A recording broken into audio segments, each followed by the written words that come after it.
안녕하십니까. 오영근의 쏙쏙경제 오영근입니다. 어제 제가 여의도에 볼일에서 갔다가 여의도 공원에 그 아름답게 피어있는 꽃들 한 컷까지 왔습니다. 같이 감상하시기 바랍니다. 최근에 그 미국에서 소비자 물가 상승률이 4월 소비자 물가 상승률이 예상을 한 3% 중반대로 예상했었는데 그보다 훨씬 넘은 4.2%까지 올라가면서 이것이 뭐 전 세계 자산 시장을 강타하고 있고 또 각 나라의 그 신흥시장부의 금리 인상을 앞당길 전망이 대두되면서 일파만파를 일으키고 있는 상황입니다. 오늘 그 문제에 관해서 한번 같이 살펴보도록 하겠습니다.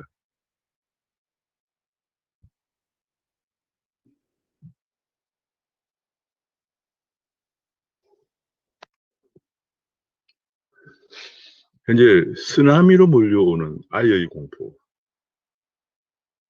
했습니다. IAEA 공포라고 하면 이제 인플레이션 공포란 얘기죠. 구독과 알림 설정을 눌러주시면 감사하겠습니다. 얼마 전에 이제 옐렌 미 재무장관이 전에 연준 의장을 지낸 분이죠.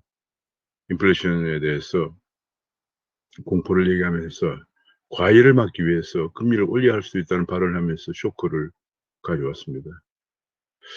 그런데 이제 막상 4월 인플레이션 상승률을 보니까 4.2%가 올라갔습니다. 본래 예상치가 시장의 예상치가 3.6% 정도 예상을 했는데 4.2%가 올라갔습니다. 제가 보기에 한국도 마찬가지지만은 미 연준 의장 정도면 거의 경제에 관한 모든 재무장관 정도면 경제에 관한 정보를 대부분 다 갖고 있는 상황이기 때문에 아마도 이런 정도를 예상을 하고 그런 발언을 한 것이 아닌가 싶습니다. 그러자 정말 정작 소비자 물가 상승이 4.2%로 나오자 전 세계는 지금 그 파장이 엄청나게 퍼지고 있는 그런 상황입니다. 지금 그러면서 미국에서 이제 국채 금리가 계속 올라가고 미국에도 국채 금리가 2.6%가 올라가고요. 10년물 국채 금리. 한국에서 10년물 국채 금리가 2.15%까지 올라가면서 코스피는 하락을 하고 있는 상황입니다. 자, 이게 미국에서 이제 물가 쇼크가 거의 뭐 한국뿐이 아니고 미국 증시, 미국의 나스닥, 다우, 한국 코스피, 심지어 대만, 그 다음에 일본 등 전 세계 증시를 강타하고 있습니다. 그냥 미국의 금리를 올리면은 달러가 강세가 되면서 돈이 미국으로 흘러 들어가면서 외국인 투자 자금이 빠져나가면 주가 하락할 수밖에 없죠. 한국은 지금 한국의 주식시장과 채권시장에 거의 8천억 달러에 달하는 돈이 들어와 있습니다. 사실은 작년 초만 하더라도 5천억 달러 정도였는데 작년 3월부터 코로나 확산으로 인해서 미국에서 제로금리와 양적 완화를 재개하면서 한 3천억 달러가 더 들어온 돈이에요. 그 돈들이 나가면은 한국 증시와 채권시장에 쇼크를 줄 수밖에 없는 상황입니다. 이게 뭐 한국뿐이 아니고 전 세계에서 많이 풀린 돈, 현재 미국에 보는 동안 약 5조 5천억 달러 정도 풀리고 있는데 대체로 그 돈의 절반 정도 해외로 나갔을 것으로 추정을 하고 있는 그런 상황입니다.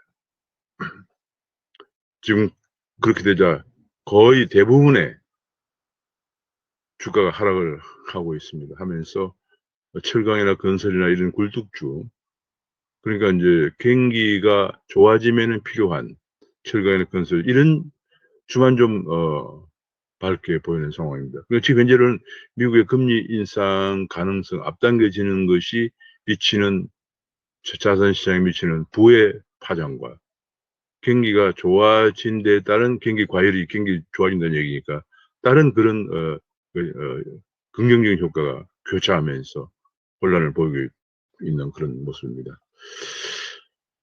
지금 뭐 결과적으로 그렇게 되면 슈퍼달러죠. 슈퍼달러가 될 것입니다. 워낙 달러 가치가 상승할 수밖에 없을 것입니다. 지금 결국은 달러 그동안에 작년 3월부터 양적 완화를 재개하고 제로금리를 가져간 이후에 계속 약세를 지속해왔던 달러가 다시 강세로 돌아서지 않겠냐 그런 전망이 나오고 있습니다.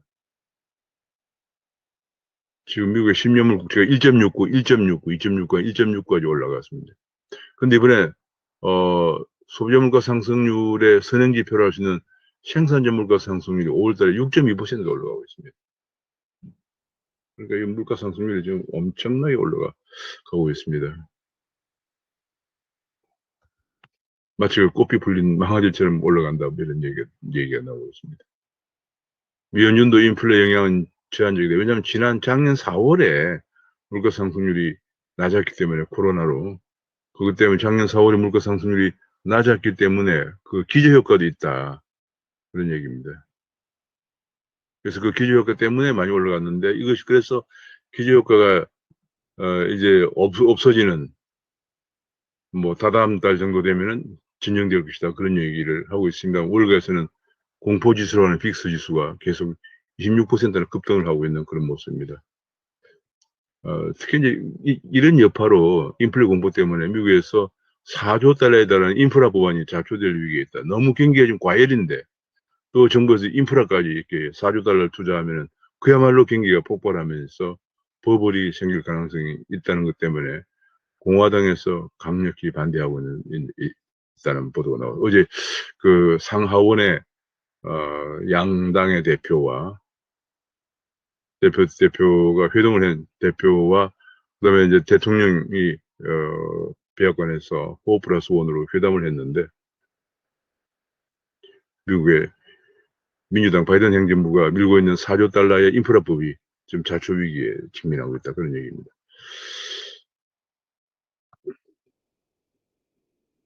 그러자 한국에서도 이제 금리 인상 상승 압박이 커지고 있습니다. 왜냐하면 미국에서 금리를 올리면 돈이 나가는 것 벌써 방치하면 우리나라에서 여러 가지 외화 유동성 갱세 현상이 심할 경우는 외환위기가 올 수가 있죠. 외화유동성 갱생 현상이 발생할 수 있기 때문에 한국도 부득불 금리를 올려야 되는데, 그렇게 되면 한국 금리 올리면 지금 자영업자라든지 가계부채라든지 부채가 많기 때문에 또 그 부채가 그것이 부실화되면 또 금융부실로 전이가 되고요. 국가도 채무가 워낙 많기 때문에 국가도 채무 원리금 상환 부담이 증가하면서 재정도 악화되고요. 이런 문제 때문에 한원도 진퇴양난에 빠지지만 결과적으로 자본 이동을 제한할 수 없는 우리 OECD 회원국이기 때문에 금리를 올릴 수밖에 없을 것입니다. 여기에 대해서 우리가 만반의 대비를 해야 될 그런 상황이 다가오고 있습니다. 지금 결국은 한원도 연내 금리 인상에 힘이 실린다는 보도가 나오고 있습니다. 제가 과거에 이렇게 다시 한번 얼마 전에 제가 심층분석으로 보여드리는 건데요. 미국 금리 인상하고 나면 언제나 금융위기가 왔습니다. 이번에도 금리 인상하면 또 금리 위기가 올 것인가 하는 거죠. 왜냐하면 미국의 금리가 낮다고 하는 건 전부 다 미국에서 그만큼 많은 돈이 풀려서 신흥시장으로 흘러들어간다는 얘기거든요. 그것이 이제 미국의 금리가 올리면 달러 강세가 된 미국으로 다시 들어가면서 신흥시장국들은 돈이 없어지면 위기가 오는 거죠. 이번에도 그런 일이 반복될 가능성이 굉장히 높은 상황입니다. 한국의 외환보유액이 더구나 4,500억 달러라고 합니다만은, 사실 우리가 갖고 있는 여러 가지 상황을 고려하면 특히 주식이나 채권 투자에 거의 8,800억 달러가 들어와 있거든요. 지난 5월 4일자 기준으로 8,800억 달러 들어와 있고, 외채도 지금 굉장히 많습니다. 단기 외채, 장기 외채 합해 한 5천억 달러가 넘는데, 그리고 단기 외채 플러스 장기 외채 중에서 1년 내 만기가 돌아오는 것이 대체로 한 2,500억 달러 정도 됩니다. 이런 정도, 그리고 수입에서 한 4분의 1 정도는 항상 우리가 필요한 원자재 같은 수입에 경제가 돌아가니까 필요하고, 그럼 필요한 외환 소유액이 6,700억 달러 정도 되기 때문에 이 외환 보유액은 부족합니다. 다행히 한미 통합 사업이 600억 달러 9월 말까지 체결되어 있습니다. 이래서 한미 관계가 굉장히 중요합니다. 한미 관계가 원활하지 않으면 안 됩니다. 미 간에는 언제나 상시 무제한 통합 사업이 체결되어 있습니다. 그러니까 미국은 일본은 우리가 믿을 수 있는 국가다. 당신이 필요하면 언제든지 상시 무제한으로 돈을 갖다 써라, 이런 얘기. 일본은 부도가 절대 나지 않는 국가입니다. 한미 간에도 그런 관계가 되면 얼마나 좋겠습니까만은 그 정도 되지를 못하고 9월 말까지 600억 달러의 통화 사업을 체결해 놓고 있는 상황입니다. 이러한 저는 작년마더라도 외환시장에 들어와 있는 돈이 한 5천억 달러밖에 안 됐거든요. 우리 주식시장에, 채권시장에 들어와 있는 한 6천억 달러 정도 됐었는데, 그 사이에 한 3천억 달러가 들어왔는데 외환보유액이 크게 증가하지 못했습니다. 이게 전부 다 환율 원화 강세로 소진되고 말았다는 얘기예요.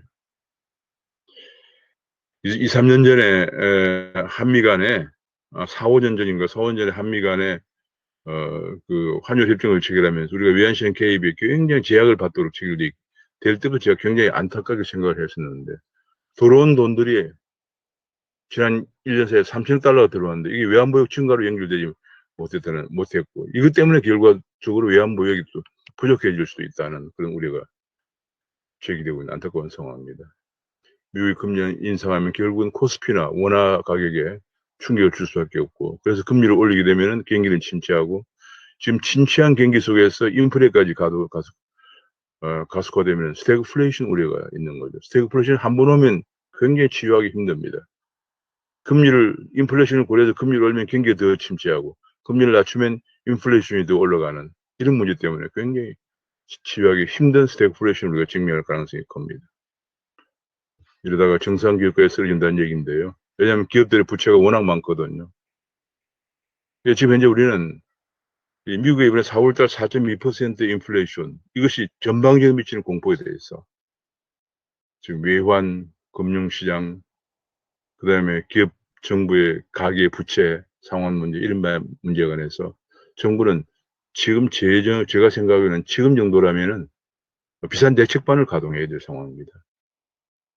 만약의 경우를 대비해서 비상대책반을 가동해서 금융시장 점검하고 가계부채, 기업부채, 정부부채 문제, 원리금 상환 문제를 점검하고 외환시장을 점검하고 하면서 계속 만반의 대비를 강구해 나가야 됩니다. 필요하면은 통화수합을 더 늘린다든지 하는 후선 외화 유동성을 확보하는 대책도 강구하고 그럴 필요가 있는 그런 상황으로 가고 있다.